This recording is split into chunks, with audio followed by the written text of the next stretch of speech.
2025년 10월 29일 밤에서 30일 새벽 사이 수백만 명의 중국공상은행 ICBC로 불리는 중국 경제의 심장 같은 금융기관 고객들이 악몽 같은 순간을 겪었다. 그들의 은행 애플리케이션, 즉 예금, 투자펀드, 신용을 관리하는 모든 시스템이 갑자기 잔액을 전부 0으로 표시했다. 게다가 일부 사용자는 계좌 자체가 시스템에서 완전히 사라졌다는 사실을 발견했다. 수십 년간의 투자, 노후자금, 평생 모은 재산이 하룻밤 만에 증발해버린 것이다. 중국의 소셜미디어, 웨이보부터 더우인까지는 공포에 휩싸인 시민들이 새하얀 스마트폰 화면을 찍어 올리며 단 하나의 질문을 던졌다. 내 돈은 어디로 간 거야?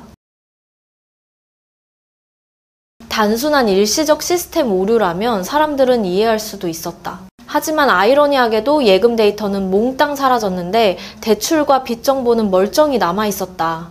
한 고객이 분노 섞인 목소리로 말했다. 나도 돈 다 날아갔어. 뉴스 봤어? ICBC 시스템이 고장나서 많은 사람들이 전부 잃었대. 표시 오류인지 진짜인지도 모르겠어. 돈은 없어졌는데 빚은 그대로야. 한번 확인해봐. 계좌에 아직 남아있어? 수많은 영상이 퍼졌다. 앱을 열고 울거나 공포에 질린 얼굴로 빈 화면을 가리키며 지점 직원과 언성을 높이는 시민들. 일부는 신용카드 거래 기록까지 사라졌다며 결제 내역을 증명할 수 없다고 호소했다. 몇 시간 만에 사건은 전국으로 퍼져나갔다. 베이징, 상하이, 광저우까지 공포의 파도가 중국 전역을 덮쳤다. 다음날 아침 ICBC는 공식 성명을 냈다. 시스템 장애로 인해 고객 데이터가 일시적으로 표시되지 않습니다. 복구 중입니다. 26글자의 짧은 문장. 사과도 복구 시점도 안내도 없었다. 국민들에게 그건 설명이 아니었다. 신뢰에 대한 딱이었다. 현대 경제에서 돈은 더 이상 종이 돈이 아니다.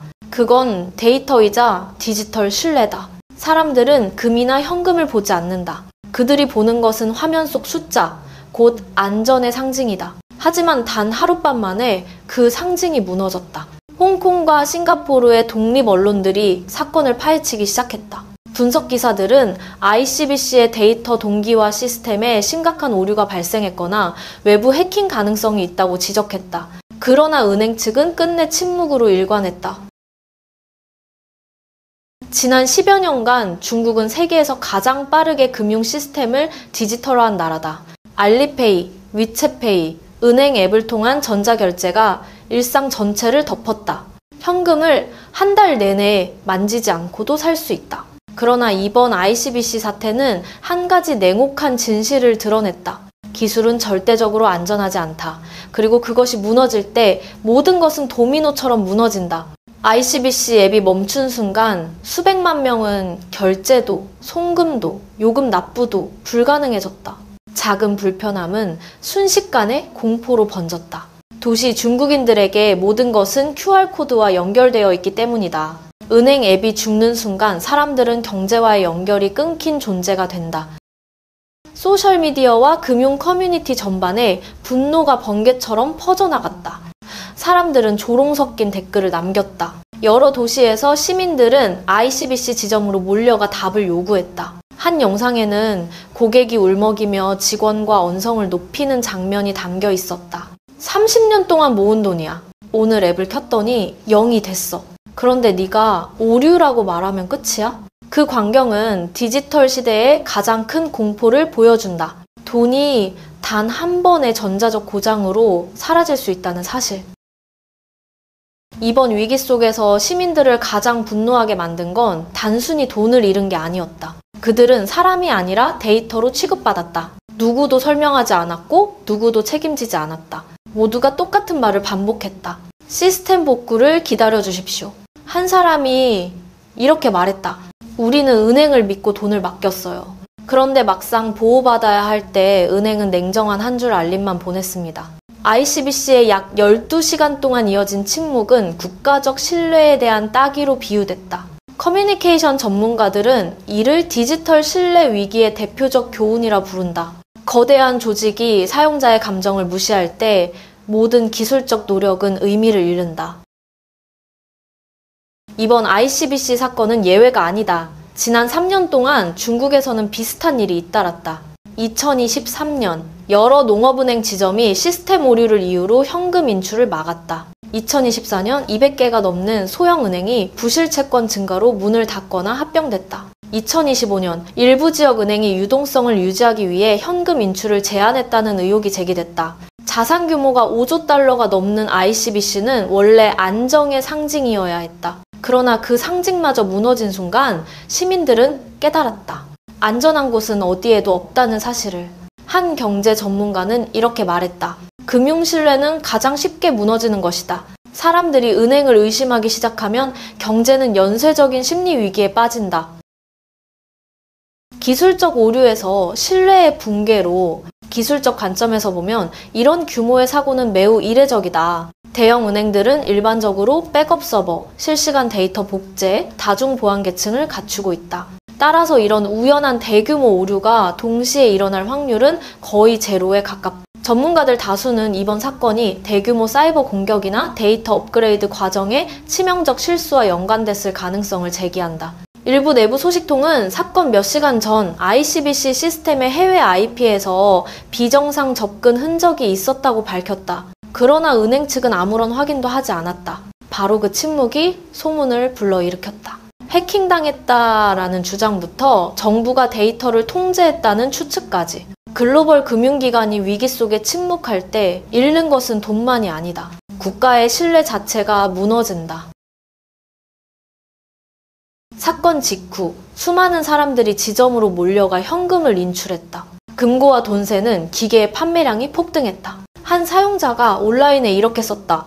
이자는 상관없어요. 그냥 내 눈으로 내 돈을 보고 싶을 뿐이에요. 금융 커뮤니티에서는 서로 조언이 오갔다. 돈을 여러 은행에 분산시켜라. 주기적으로 명세서를 출력해 종이로 보관하라. 전자지갑 의존을 줄여라. 조용히 현금으로 돌아가자는 움직임이 퍼지고 있다.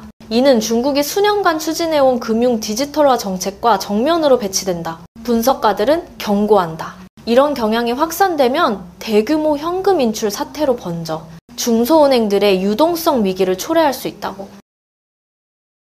ICBC 사태는 중국 경제가 거대한 압박을 받고 있는 시점에 발생했다. 부동산 시장이 침체되고 국가 부채가 늘어나며 소비가 둔화되는 상황이었다. 국유은행들, 그 중에서도 ICBC, 은 무너진 부동산 기업들의 막대한 부실 채권을 떠안고 있다. 로이터 통신은 2025년 8월 29일 보도에서 ICBC의 상반기 순이익이 14% 감소했으며 위험 충당금 비용이 급증했다고 전했다.